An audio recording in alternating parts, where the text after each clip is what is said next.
नमस्ते, राधे राधे। प्रारब्ध क्लासेस में आपका स्वागत है। हम इन क्लासों में मध्य प्रदेश सामान्य ज्ञान के बारे में चर्चा कर रहे हैं। जो मध्य प्रदेश में होने वाली सभी प्रतियोगी परीक्षाएं, चाहे वो एमपीपीएससी हो, एमपी असिस्टेंट प्रोफेसर हो, कांस्टेबल हो या सब इंस्पेक्टर हो, पटवारी, आईटीआई, टीओ, ग्रुप 2, सब ग्रुप 4, इन सभी परीक्षाओं को टारगेट लेकर मैं आपको मध्य प्रदेश सामान्य ज्ञान पढ़ा रही हूँ। तो मैं आपको मतलब वही चीजें पढ़ा रही हूँ जो आपकी परीक्षा में जहाँ से क्वेश्चन पढ़ेंगे तो हम फैक्ट पढ़ रहे हैं ताकि हमारे क्वेश्चन आसानी से बन जाए और हम मध्य प्रदेश में सफलता ले पाए। क्योंकि मध्य प्रदेश की जितनी भी प्रतियोगी परीक्षाएं होती हैं उनमें मध्य प्रदेश का वेटेज अच्छा खासा रहता है। कभी कभी बहुत सरल क्वेश्चन भी पूछ लिए जाते हैं तो कभी कभी बहुत कठिन क्वेश्चन भी पूछ लिए जाते हैं। तो हम सभी को लेके चल रहे हैं। हमने पहले पिछली कक्षाओं में आसान आसान बेसिक मध्य प्रदेश पढ़ा था ताकि हमको मध्य प्रदेश के बारे में थोड़ी सामान्य जानकारी हो जाए। फिर हमने धीरे धीरे प्रश्नों का लेवल भी बढ़ा दिया गया है कि आसान क्वेश्चन कैसे आते हैं, उन्हें आपको बताया कि टफ क्वेश्चन कैसे आते हैं। अब मैं उस हिसाब से कक्षा में पढ़ा रही हूँ कि जो विद्यार्थी पहली बार मध्य प्रदेश सामान्य ज्ञान पढ़ रहा है उसे भी आसानी से सामान्य ज्ञान पसंद पढ़ने में आ जाए। मैं आपको कंटेंट बहुत अच्छा प्रोवाइड करवा रही हूँ। तो आप ये ना समझे कि स्मार्ट बोर्ड तो है ही नहीं तो हम क्यों ले क्लासे, या फिर मैम आप तो कुछ तो ये लगाते ही नहीं हो, या फिर कुछ भी आप एनिमेशन नहीं लगाते हो। पर मैं आपको जो कंटेंट दे रही हूँ वो सबसे बेस्ट कंटेंट दे रही हूँ। तो मैं कंटेंट पे यकीन कर रहा हूँ। आप किसी भी शिक्षक से पढ़े तो आपको देखना है कि वो कंटेंट हमें क्या प्रोवाइड करवा रहा है, कि जो कंटेंट पढ़ा रहा है क्लास में वो हमारी परीक्षा में बैठेगा कि नहीं बैठेगा, है ना। तो मैं जो आपको पढ़ा रही हूँ 100% उससे आपकी परीक्षा में क्वेश्चन बनेंगे, यहाँ से बाहर आपके प्रश्न नहीं जाएंगे।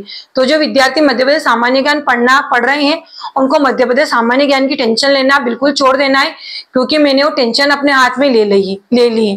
तो मैं आपको वो पढ़ा रही हूँ, परीक्षा में आपके बैठेगा। अब मैंने आपको पिछली कक्षाओं में जो विद्यार्थी पहली बार मेरी क्लास ले रहा है मैं उनसे बोलूंगी कि आप मेरी पिछली कक्षाएं ले ताकि आपको अच्छे से समझ में, क्योंकि अब हम थोड़े हाई लेवल के क्वेश्चन करने लगे हैं। तो आपको फिर पिछली कक्षा में आप बेसिक पढ़ेंगे तो आपको आज समझ में अच्छे से आएगा। ठीक है। अब हमने आपको पिछली कक्षाओं में क्या पढ़ा था पहले हम उसका रिविजन कर लेते, फिर हम आगे क्लास स्टार्ट करते हैं। तो मैंने आपको पिछली कक्षा में क्या पढ़ाया था, मध्य प्रदेश के सामान्य जानकारी बताई थी कि मध्य प्रदेश का क्षेत्रफल कितना है, 3,08,252 किलोमीटर। आपको 245 भी कहीं कहीं पूछ लिया जाता है। क्यों पूछ लिया जाता है मैंने आपको डिटेल में पिछली क्लास में बताया था। कि बताया था क्षेत्रफल में सबसे बड़ा जिला मध्य प्रदेश का क्या है, इंदौर।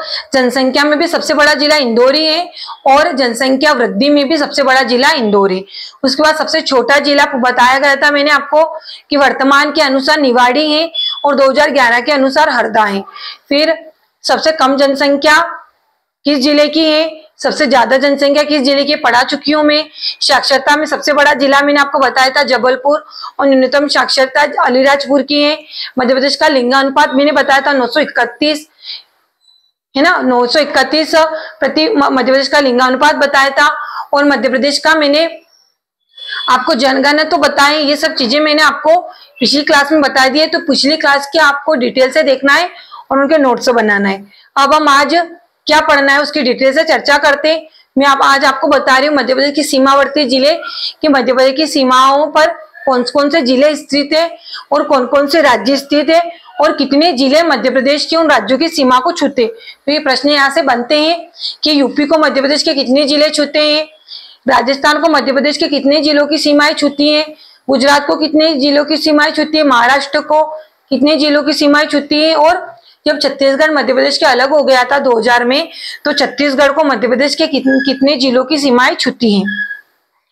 मैंने आपको पहले बेसिक इंट्रोडक्शन जब मध्य प्रदेश को पढ़ाया था तो मैंने आपको बताया था कि हमारे मध्य प्रदेश 5 राज्यों को सीमा छूता है।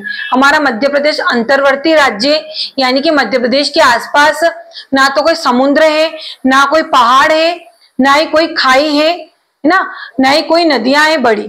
तो नदियों का मायका तो कहा जाता है पर मध्य प्रदेश की सीमा राज्यों को छूती है ना, किसी समुद्र, खाड़ी या फिर पर्वत को नहीं छूती, इसलिए इसे अंतर्वर्ती राज्य कहा जाता है। तो अब हम डिटेल से मध्य प्रदेश के बारे में पढ़ते हैं कि मध्य प्रदेश के कितने जिले कितने राज्यों को सीमा छूते हैं। जैसे मैंने नक्शा बनाया है आपको वैसे ही नक्शा बनाना है और जैसे मैंने लिखा वैसे लिखोगे तो आपको याद रखने में आसानी होगी, है ना। मैंने ऐसे ही नोट्स बनाए हैं, मैं उन्हीं नोट्स से आपको यहाँ पर बता रही हूँ कि कैसे मैंने नोट्स बनाए थे और कैसे मैंने उससे तैयारी की। तो मध्य प्रदेश के पड़ोसी राज्य, पहले मैंने आपको बताया था कि मध्य प्रदेश के 5 पड़ोसी राज्य, यानी कि मध्य प्रदेश के 5 पड़ोसी भाई हैं जो मध्य प्रदेश से अपनी सीमा साझा करते हैं। कौन कौन से हैं? उत्तर प्रदेश, छत्तीसगढ़, महाराष्ट्र, गुजरात और राजस्थान। उत्तर प्रदेश मध्य प्रदेश की किस दिशा में है? उत्तर पूर्व, है ना। ये मध्य प्रदेश का उत्तर पूर्वी राज्य है या उत्तर राज्य। छत्तीसगढ़ मध्य प्रदेश का दक्षिण पूर्वी राज्य, ये मैंने आपको बता दिया है कि दक्षिण पूर्वी राज्य है। उसके बाद महाराष्ट्र मध्य प्रदेश का दक्षिणी राज्य है। कौन सा है?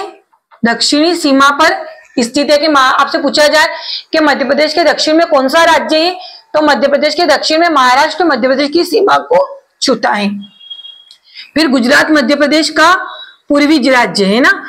आपसे पूछ लिया जाए कि मध्य प्रदेश के पूर्व में कौन सा राज्य है? गुजरात। और ये उत्तर पूर्व, ये सॉरी पूर्वी नहीं, पश्चिमी, क्या है? पश्चिमी राज्य। और पूछ लिया जाए कि उत्तर पश्चिम,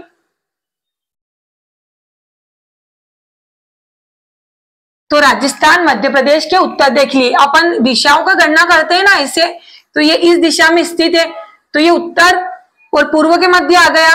ये देखिए ये इधर आ गया, तो ये दक्षिण पूर्व के मध्य आ गया, ये पूरा दक्षिण में आ गया, फिर ये पूरा पश्चिम में आ गया। और राजस्थान पूरा इस दिशा में, किधर है? उत्तर पश्चिम। ये दिशाएं हैं और ये बीच की दिशा है ना, तो उत्तर पश्चिम ऐसे हम समझ सकते हैं।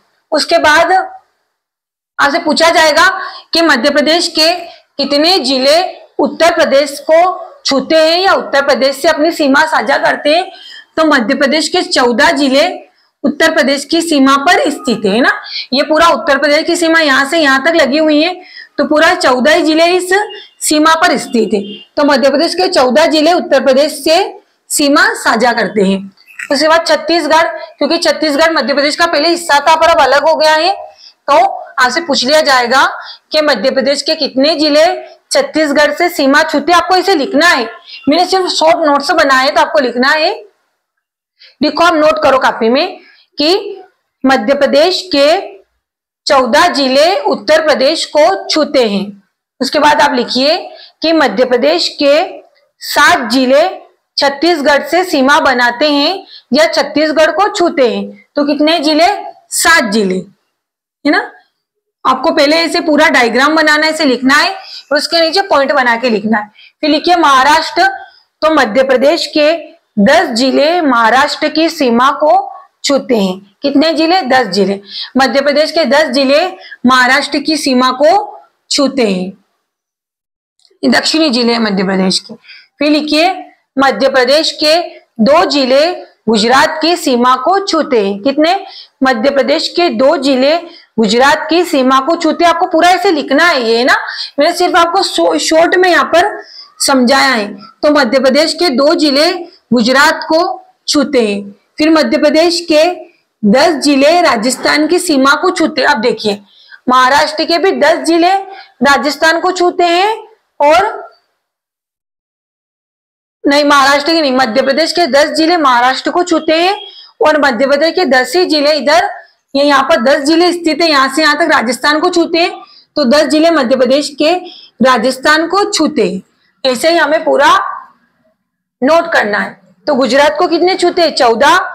उसके बाद आते हैं हम छत्तीसगढ़ को 7, फिर महाराष्ट्र को 10, गुजरात को छूते हैं 2 और राजस्थान को छूते हैं हमारे कितने जिले? 10 जिले सीमा साझा करते हैं।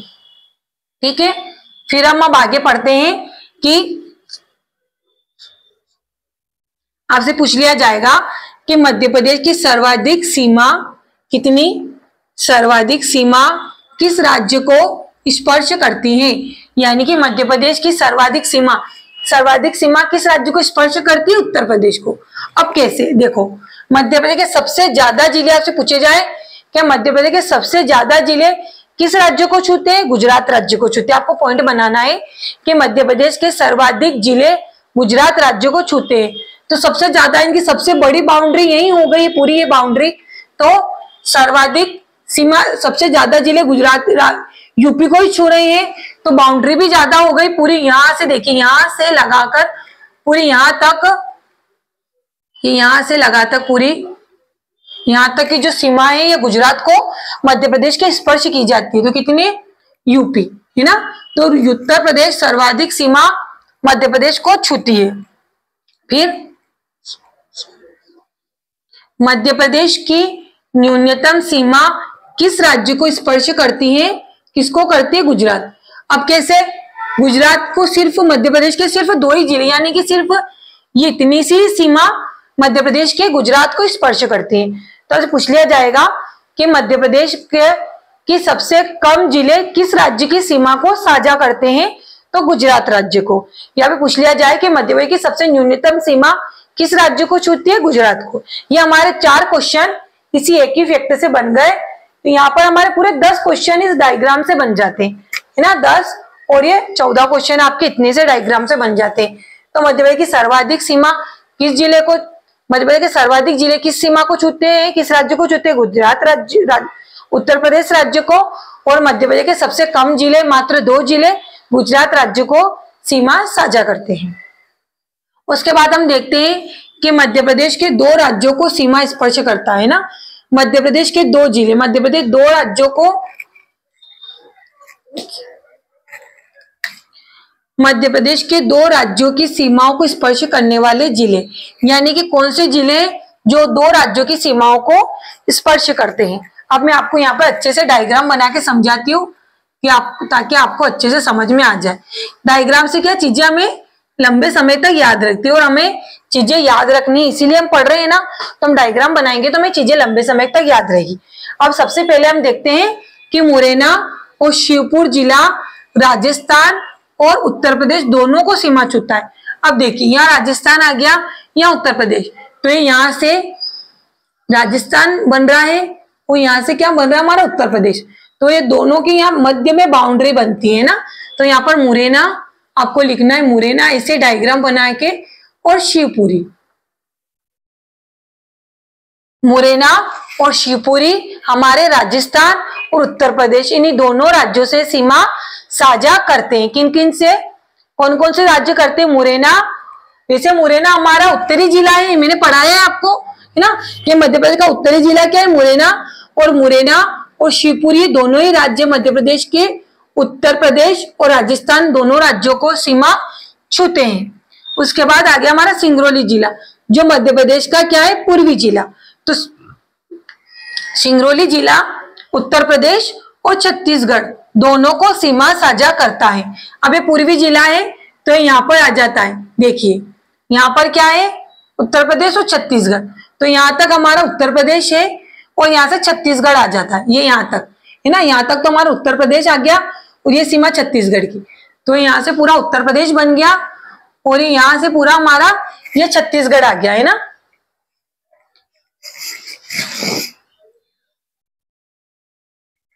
ये छत्तीसगढ़ राज्य पूरा ऐसे बना हुआ है, कैसे? ये पूरा हमारा छत्तीसगढ़ राज्य आ जाता है और ये पूरा हमारा ऐसे ये उत्तर प्रदेश फैला हुआ है, ठीक है। तो यहाँ पर आ जाएगा हमारा क्या? सिंगरौली जिला मध्य प्रदेश का पूर्वी जिला है। तो सिंगरौली आपको लिखना है कि सिंगरौली जिला मध्य प्रदेश के उत्तर प्रदेश और छत्तीसगढ़ दोनों से सीमा साझा करता है ना। सिंगरौली जिला मध्य प्रदेश के उत्तर प्रदेश और छत्तीसगढ़ दोनों को सीमा साझा करता है और सिंगरौली जिला मध्य प्रदेश का पूर्वी जिला है और मुरैना जिला मध्य प्रदेश का उत्तरी जिला है, मैंने आपको पढ़ाया था। फिर बालाघाट, बालाघाट मध्य प्रदेश के छत्तीसगढ़ और महाराष्ट्र दोनों को सीमा साझा करता है। अब कैसे? ये देखिए, ये पूरा यहाँ से ये हमारा छत्तीसगढ़ आ गया और फिर यहाँ से पूरा महाराष्ट्र आ गया। तो क्या आ गया? बालाघाट जिला। है लिखना हमें बालाघाट। मैं पूरी क्लास करके अलग हट जाऊंगी तो आपको पूरा ही फिर आप आसानी से इसका चित्र बना लेना। तो बालाघाट जिला मध्य प्रदेश के छत्तीसगढ़ और महाराष्ट्र, यहाँ से छत्तीसगढ़ आगे महाराष्ट्र दोनों को सीमा साझा करता है बालाघाट जिला। उसके बाद आता है अलीराजपुर, जो मध्य प्रदेश का मैंने क्या बताया था आपको? पश्चिमी जिला है और सबसे कम साक्षरता किस राज्य की है? अलीराजपुर की। अलीराजपुर से कितने क्वेश्चन बनते हैं हमारे? 3 क्वेश्चन। एक क्वेश्चन बनता है कि मध्य प्रदेश का पश्चिमी जिला है, फिर यह सबसे कम साक्षर जिला है, सबसे कम साक्षरता 2011 के अनुसार अलीराजपुर की है, और यह गुजरात और महाराष्ट्र दोनों से सीमा साझा करता है। तो यहां आ जाएगा हमारा अलीराजपुर। क्या आ जाएगा? अलीराजपुर है ना। अभी यहां से महाराष्ट्र आ गया और यहां से पूरा ये गुजरात राज्य बन गया है ना। तो महाराष्ट्र और गुजरात दोनों को सीमा साझा करता है, और गुजरात राज्य मध्य प्रदेश के केवल 2 राज्यों को ही सीमा छूता है। फिर आ जाता है हमारा झाबुआ। झाबुआ किन किन को छूता है? गुजरात और राजस्थान। झाबुआ जिला यहाँ से ये पूरा गुजरात राज्य और यहाँ से पूरा ये राजस्थान आ जाता है। तो यहाँ पर हमें लिखना है झाबुआ जिला। क्या लिखना है? झाबुआ। ये झाबुआ जिला हमारा गुजरात और राजस्थान दोनों को सीमा छूता है।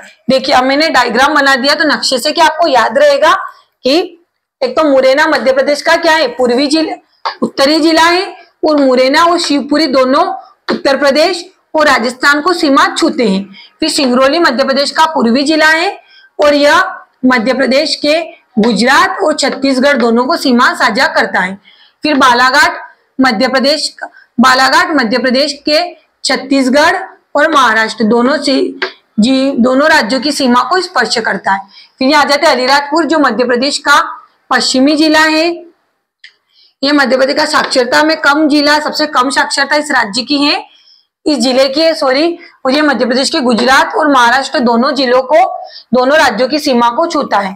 फिर झाबुआ, यह मध्य प्रदेश के उत्तर प्रदेश और राजस्थान दोनों को सीमा स्पर्श करता है। नहीं, गुजरात और राजस्थान दोनों को छूता है सीमा। ये मैंने आपको बना के बता दिया है कि कैसे ये जिले मध्य प्रदेश की सीमा को छूते हैं। फिर हम आगे देखते हैं कि मध्य प्रदेश के 18 जिले अंतर्वर्ती जिले, यानी कि जो ये जिले थे 14 और ये तो सीमाओं पर स्थित है। जैसे हमारा मध्य प्रदेश अंतर्वर्ती राज्य यानी इसके चारों ओर राज्यों ने घेरा हुआ है, वैसे ही जो 18 जिले हैं ये 18 जिले मध्य प्रदेश के यहाँ मध्य में स्थित है। ये 18 जिले है ना, ये 18 जिले मध्य प्रदेश के मध्य में, यानी कि 18 जिले किसी भी राज्य को सीमा नहीं छूते है ना। अंतर्वर्ती जिले यानी कि किसी भी राज्य को सीमा नहीं छूते। तो आपको लिखना है कि मध्य प्रदेश के 18 जिले अंतर्वर्ती जिले हैं, ये किसी भी राज्य से अपनी सीमा साझा नहीं करते हैं, है ना। तो कितने जिले मध्य प्रदेश के अंतर्वर्ती जिले? मध्य प्रदेश के 18 जिले अंतर्वर्ती हैं और ये किसी भी राज्य की सीमा को साझा नहीं करते हैं। ये मध्य प्रदेश के भी मध्य में स्थित है। और जो बाउंड्री में स्थित जिले कौन कौन से? मुरैना, शिवपुरी ना, मुरैना है, शिवपुरी है, सिंगरौली है, बालाघाट है, अलीराजपुर है, ये 2 राज्यों को छूते। उनके साथ साथ आप सोच लो कि 1, 2, 3, 4, 5, 6 ये 6 जिले हैं। तो मध्य प्रदेश में तो 55 जिले हैं, तो 18 और 6 कितने हो गए यहाँ पर? 18, 19, 20, 21, 22, 23, 24 यानी कि 24 हो गए। तो मेरा बाकी बचे जिले तो ये सोचो यहाँ पर 14 इधर हो गए, 7 इधर हो गए है ना, 10 इधर है, फिर 2 इधर है, 18 10 इधर है। तो ये सारे जिले सीमाओं पर स्थित है ना। और ये जो इन सारे जिलों में से जो 18 जिले बचते हैं ये हमारे मध्य में स्थित है। तो मैंने आपको आज बहुत अच्छे से डायग्राम बनाकर डिटेल से सीमावर्ती जिलों के बारे में आपको समझा दिया है। जैसे मैंने डायग्राम बनाए आपको वैसे ही डायग्राम बनाना है ताकि आपको समझ में आए और आप चीजें याद। डायग्राम बनाओगे ना तो नक्शे हमें ज्यादा, इमेज हमें ज्यादा लंबे समय तक याद रहती है। तो एक इमेज ही है जो आपको ज्यादा लंबे समय तक याद रहेगी ना। मैंने भी से नक्शे बना कर ही याद करा था। तो हम एक बार रिवीजन कर लेते हैं है ना कि हमने आज क्या पढ़ा। मैंने आपको बताया कि मध्य प्रदेश 5 राज्यों को सीमा छूता है, उत्तर प्रदेश, महाराष्ट्र, गुजरात, छत्तीसगढ़ और राजस्थान। सर्वाधिक सीमा मध्य प्रदेश गुजरात को छूता है, सर्वाधिक सीमा मध्य प्रदेश उत्तर प्रदेश को छूता है और न्यूनतम सीमा मध्य प्रदेश किसको छूता है? गुजरात को।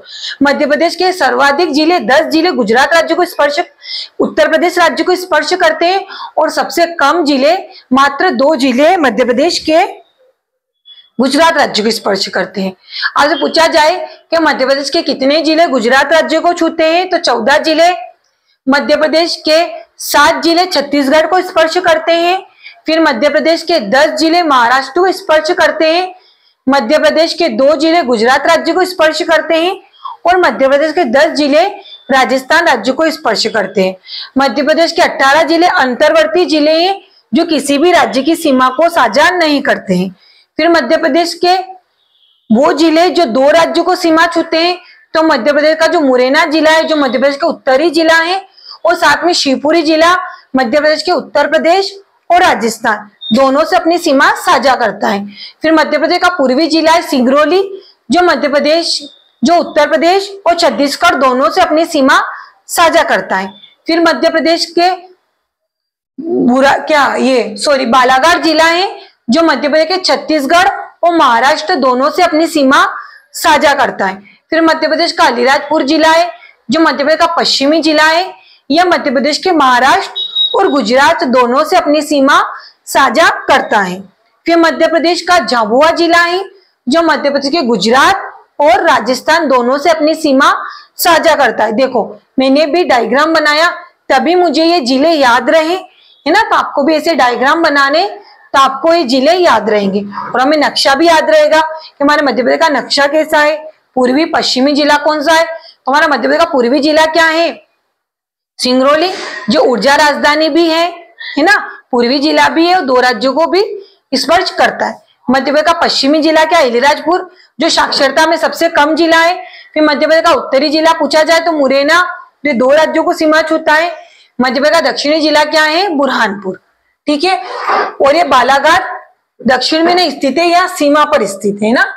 तो 10 जिले राजस्थान को छूते हैं, 10 ही जिले महाराष्ट्र को भी छूते हैं। इधर सर्वाधिक गुजरात राज्य को छूते हैं 14 जिले, 7 जिले छत्तीसगढ़ को छूते हैं और न्यूनतम 2 जिले गुजरात को छूते हैं। पश्चिमी जिला है, ये दक्षिण पूर्वी जिला है, ये राज्य है, ये उत्तरी राज्य है और ये दक्षिणी राज्य है, और ये पश्चिमी राज्य है, ये उत्तर पश्चिमी राज्य है।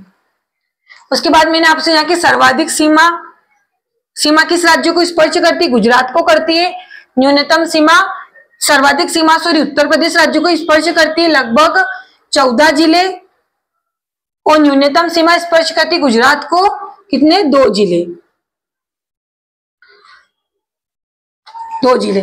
फिर सीमावर्ती राज्य में मुरैना, शिवपुरी राजस्थान उत्तर प्रदेश को, सिंगरौली उत्तर प्रदेश छत्तीसगढ़ को, बालाघाट छत्तीसगढ़ और महाराष्ट्र को, फिर अलीराजपुर गुजरात और महाराष्ट्र को, बुरहानपुर गुजरात और राजस्थान को। देखिए मुरैना जिला राजस्थान और उत्तर प्रदेश को स्पर्श करता है, सिंगरौली जिला उत्तर प्रदेश और छत्तीसगढ़ को स्पर्श करता है, बालाघाट जिला छत्तीसगढ़ और महाराष्ट्र को स्पर्श करता है, फिर हमारा अलीराजपुर जिला महाराष्ट्र और गुजरात को स्पर्श करता है, फिर झाबुआ जिला गुजरात और राजस्थान को स्पर्श करता है, ठीक है। फिर मध्य प्रदेश के 18 जिले जो अंतर्वर्ती जिले हैं, ये 18 जिले मध्य प्रदेश के मध्य में, ये किसी भी राज्य को सीमा नहीं छूती है ना, ये किसी भी राज्य को सीमा नहीं छूती है ना। तो मैंने लिखा है कि अंतर्वर्ती जिले किसे कहते हैं? वे जिले जो किसी भी राज्य को सीमा नहीं छूती। मैंने आपको बहुत आसान तरीके से, ये जो क्वेश्चन है ना ये आसान है डीप में, जब आप डीप में मध्य प्रदेश सामान्य ज्ञान पढ़ते हो ना, ये क्वेश्चन वहां पूछे जाते, तो मैंने आपको इतने आसान तरीके से समझाया कि आपको ऐसा लगेगा अरे इतने आसान क्वेश्चन भी परीक्षा में पूछे जाते, तो ये आसान, इनकी गणना कठिन प्रश्नों में की जाती है ना। आसान क्वेश्चन तो वो जो गठन कब हुआ ये मध्य प्रदेश के आसान आते हैं कि राज्य के चिन्ह वगैरह है, पर ये जो गणना है ना, जो सीमावर्ती जिले हैं ये इनकी गणना कठिन प्रश्न में की जाती है। तो देखिए हमने आज कठिन प्रश्न भी कितने आसान तरीके से आज हमने पढ़ लिए, और हमें मुझे पता है कि आपको ये याद भी ये कक्षा में ही हो गए होंगे। अब हम इनका इसे डायग्राम बनाएंगे, इसे रिवीजन करेंगे, तो मुझे यकीन है आप सब लोगों पे, मेरे छात्रों पर, कि आपको ये चीजें याद भी हो गई होंगी और आपको समझ में भी आ गई, क्योंकि मेरा पढ़ाने का उद्देश्य ये है कि मैं जो पढ़ाऊं विद्यार्थियों को यहीं पर याद हो जाए, है ना। क्योंकि बाद में पढ़ने में सभी को दिक्कत होती है, रिवीजन करने का हमें इतना टाइम नहीं मिलता है, तो अगर हम यही याद कर लेंगे तो आप परीक्षा में जो बैठोगे तो कभी आप रिवीजन नहीं कर पाए तो हमें कभी भी आपको ये चीजें याद रहेगी, है ना। तो आपको क्लास कैसी लगी आप कमेंट कीजिए, आप वीडियो को लाइक करिए। आप वीडियो को लाइक करेंगे ना तो मुझे ऐसा लगेगा कि आपको समझ में आया और मेरा पढ़ाया हुआ आपको अच्छा लगा। आप लाइक नहीं करते तो मुझे ऐसा लगता है कि शायद मेरी पढ़ाने में कहीं ना कहीं कमी रह गई है, तभी विद्यार्थियों को मेरी क्लास पसंद नहीं आ रही है ना। आप कमेंट कीजिए, मुझे आपके कमेंट पढ़ना अच्छा लगता है। आपको किस टॉपिक पर वीडियो चाहिए आप बताइए, और मैं मेरे इस चैनल पर मध्य प्रदेश सामान्य ज्ञान भी पढ़ा रही हूँ। साथ में जो विद्यार्थी असिस्टेंट प्रोफेसर की तैयारी कर रहे हैं या नेट सेट की तैयारी कर रहे हैं या वर्ग 1, वर्ग 2, वर्ग 3 की या टीजीटी पीजीटी की तैयारी कर रहे हैं या ऐसी प्रतियोगी परीक्षाओं की तैयारी कर रहे हैं जिनमें हिंदी पूछा जाता है, तो मैं हिंदी भाषा या हिंदी साहित्य बहुत आसान तरीके से मेरे चैनल पर पढ़ा रही हूँ। तो जो विद्यार्थी हिंदी साहित्य के छात्र हैं या हिंदी साहित्य पढ़ना चाहते हैं तो मेरी कक्षाएं देखिए, आपको बहुत अच्छा लगेगा पढ़ने में, क्योंकि मैंने खुद ने नेट सेट क्वालिफाई किया हुआ है, असिस्टेंट प्रोफेसर की एग्जाम दी हुई है और कितनी प्रतियोगी परीक्षाओं मैंने क्वालिफाई करी हुई है जिनमें हिंदी साहित्य पूछा गया था। तो मैंने प्रथम प्रयास में कैसे तैयारी करी और कैसे क्वालिफाई किया उसी हिसाब से मैं आपको पढ़ा रही हूँ। क्या आप मेरी क्लास को पढ़ेंगे तो आप प्रथम प्रयास में सिलेक्शन आसानी से ले सकते हैं ना। और जो विद्यार्थी मध्य प्रदेश कांस्टेबल की तैयारी कर रहे हैं या एएसआई एलडीसी की तैयारी कर रहे हैं, मैंने रणनीति वीडियो अपने चैनल पर डाली है। आप अगर वो वीडियो देखेंगे तो आपको पता चलेगा कि आप कैसे बुक्स से ही पढ़कर सिलेक्शन ले सकते। और मध्य प्रदेश सामान्य ज्ञान पढ़ने की आपको टेंशन छोड़ देनी है, क्योंकि मैं आपको सभी बुक्स का निचोड़ मेरी क्लास में पढ़ा रही हूँ। तो आपको कोई बुक्स नहीं लेनी है और कुछ भी क्लासें देखनी है। मैं कम से कम मिनिमम 25 से 30 मिनट की, इतनी बड़ी भी वीडियो नहीं बनाती, छोटी वीडियो बनाती हूँ। और छोटी वीडियो में आपको इतना सारा कंटेंट प्रोवाइड कर देती हूँ कि आपको लंबे समय तक वो कम समय, क्योंकि मेरे पास इतना समय नहीं है कि हम 1-1 घंटे 2-2 घंटे 3-3 घंटे की मैराथन लेना। अब मैराथन लेगी, मैराथन में आपको इतना कंटेंट दिया ही नहीं जाता है, आपको आधा समय तो वैसे ही समझाने में निकाल देते हैं। तो मैं छोटी वीडियो बनाती हूँ ताकि आपको कम समय में मैं ज्यादा कंटेंट प्रोवाइड कर पाऊँ, दे पाऊं और वही कंटेंट दे पाऊं जो आपको परीक्षा में पूछा जाता है। तो हमें पॉजिटिव माइंडसेट रख के पढ़ना है, अच्छे कर्म करने, माता पिता की सेवा करनी है, गुरुजनों का आदर करना है, बड़ों का सम्मान करना है और हमें टारगेट लेकर चलना है। और हमें सोचना है कि मैं कुछ भी हो जाए सिलेक्शन लेके रहूंगी, तब आसानी से सिलेक्शन ले पाएंगे ना। क्योंकि हमारा अगर हम सबकॉन्शियस माइंड में फिट कर ले कि सिलेक्शन हो जाएगा तो आपका सिलेक्शन हो जाएगा। आप खुद को वर्दी में देखें कि मेरा सिलेक्शन हो गया है और मैं जो पढ़ रही हूँ परीक्षा में आएगा, ठीक है। तो आप पढ़िए, अच्छे से पढ़िए, अच्छे से मेहनत करिए। अब मैं अलग हटूंगी तो आप जो मैंने पढ़ाया है, जो मैंने डायग्राम बनाया, अच्छे से डायग्राम बना लीजिए। वीडियो कैसी लगी आप कमेंट में बताएं, वीडियो को लाइक करें और ज्यादा से ज्यादा विद्यार्थियों को वीडियो शेयर करें। अगर विद्यार्थी नए हो तो मेरे चैनल को सब्सक्राइब करें। राधे राधे, धन्यवाद, ऑल द बेस्ट।